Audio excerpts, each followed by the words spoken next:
Good evening. ETF business school में आपका स्वागत करते हैं।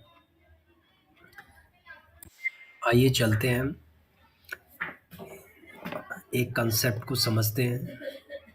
मुर्गी इज इक्वल टू ईटीएफ। मुर्गी इज इक्वल टू ईटीएफ।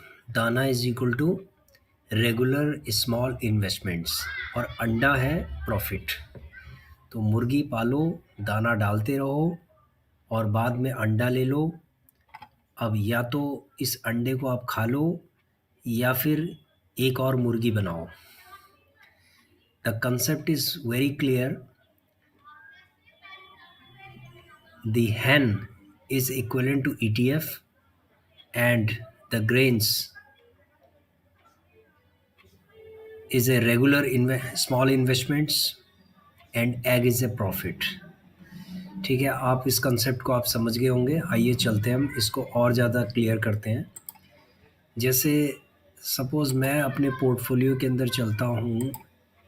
अब आपने ये देखा होगा कि ऑटो बीज और सीपीएसई ईटीएफ और फार्मा बीज, मैंने 4 महीने पहले, 3.5 महीने से 4 महीने पहले हमने एक टेस्टिंग की थी ईटीएफ के ऊपर कि ये ईटीएफ कितना कामयाब होता है। तो आज अगर हम इसको देखें तो देखो, इसमें 18% का रिटर्न है, 18.61% का रिटर्न है, अप्रॉक्सीमेटली 18.5% का रिटर्न है। सीपीएसई के अंदर 51.51% का रिटर्न है। फार्मा बीज के अंदर 23.77 पॉइंट का रिटर्न है। इसका मतलब अप्रॉक्सीमेटली 24% का रिटर्न है। तो इसका मतलब है कि 3.5 महीने के अंदर ये कितना ज़बरदस्त रिटर्न है। तो आप समझ सकते हैं कि ईटीएफ के अंदर पैसा बनता है। ठीक है, तो ये क्या है? दाना है। हम थोड़ा थोड़ा जब इन्वेस्टमेंट करेंगे इसके अंदर, थोड़ा थोड़ा करके इसमें इन्वेस्टमेंट करेंगे, थोड़ा थोड़ा करके इसमें इन्वेस्टमेंट करेंगे, उसके बाद जब हम देखेंगे कि कंपाउंडिंग हो रहा है, प्रॉफिट हो रहा है, हमें 5 से 10% या 15% का अगर हमें रिटर्न मिल रहा है, तो हम क्या करेंगे? मार्केट से पूरा प्रॉफिट लेके निकल जाएंगे। निकलने के बाद जो प्रॉफिट होगा उसको री इन्वेस्ट करेंगे। ठीक है, यही प्रिंसिपल है। इसी प्रिंसिपल को हमें फॉलो करना है।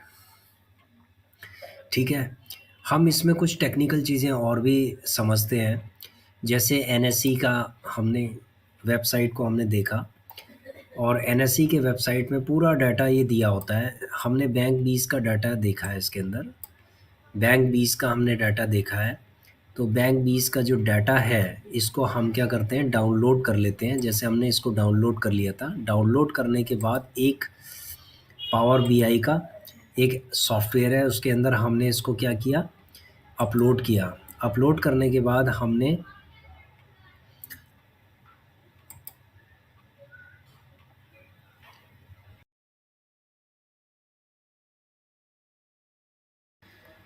पावर बीआई में हमने डाटा को अपलोड किया। अपलोड करने के बाद हम इसको ओपन करते हैं।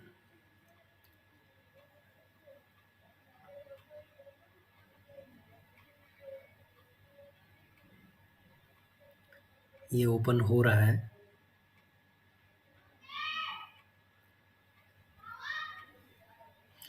ओपन होने के बाद हमने क्या किया है? इसको डाटा को हम एनालिसिस कर सकते हैं। जैसे एनालिसिस में हमने क्या किया कि 2 लाइन ग्राफ से हमने इसका लो और हाई को हमने कंपेयर किया। जैसे आप देख रहे हैं चार्ट सामने, तो आप देखेंगे कि यहाँ पर 61 से 66, इसका मतलब 5 पॉइंट का डिफरेंस है। यहाँ पर 5 पॉइंट का डिफरेंस है। यहाँ पर लगभग 53 से 64, लगभग 9 पॉइंट का डिफरेंस है। यहाँ पर लगभग 8 पॉइंट का डिफरेंस है।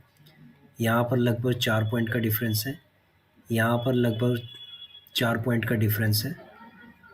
यहाँ पर लगभग 5 पॉइंट का डिफरेंस है। लगभग 5 पॉइंट का डिफरेंस है। तो इसका मतलब है कि 5 से लेकर और 10 एवरेज अगर लगाया जाए, तो 5 से लेकर 10 पॉइंट के डिफरेंस पे हाई और लो के बीच में डिफरेंस होता है। 5 से 10 पॉइंट का डिफरेंस होता है। तो हम इसको समझ लेते हैं कि 5 से 10 पॉइंट का डिफरेंस है, ठीक है? इस चीज़ को आप समझ लीजिए। तो इसका मतलब ये है कि अगर आप बाय करना अगर चाहते हैं बैंक 20 में, तो इसका मतलब है कि आपको 5 पॉइंट नीचे जो करंट प्राइस होगा, जो क्लोज प्राइस होगा, उससे 5 पॉइंट आपको नीचे जीटीटी ऑर्डर लगा के आपको रखना है, ठीक है? आप समझ गए होंगे। तो इसी तरीके से आपको बाय करना है। जीटीटी ऑर्डर हमेशा 5 पॉइंट नीचे ही लगाना है इसके अंदर। जो मार्केट जो भी क्लोज प्राइस होगा उससे 5 पॉइंट नीचे ही लगाना है, चाहे वो आए या ना आए। जो भी क्वांटिटी आप लगाना चाहते हैं आपको 5 पॉइंट नीचे लगाना है, ठीक है? ये आप समझ गए होंगे। अब हम चलते हैं इसके चार्ट पे।